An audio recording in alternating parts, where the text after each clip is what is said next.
Ce n'était plus arrivé depuis 2019 pour cause de pandémie.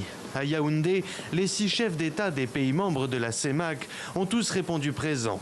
Dans le huis clos de leurs échanges, ils ont abordé les conséquences des crises mondiales comme la guerre en Ukraine et le contexte sécuritaire, mais aussi l'intégration des économies, ce processus d'unification des systèmes nationaux au sein de la communauté. Il est donc important que ce sommet puisse aboutir à une véritable concrétisation, n'est-ce pas, de cette libre circulation des personnes et des biens qui ne doit plus seulement être un slogan, mais quelque chose qui peut se vivre par les habitants de la CEMAC. Après la lecture du communiqué final par le président de la commission de la CEMAC, Daniel Onaondo, les chefs d'État ont salué les mesures économiques exceptionnelles prises par les États membres pour atténuer les effets du conflit en Ukraine. Les dirigeants ont aussi réitéré l'importance de poursuivre le plan de relance économique post-Covid-19.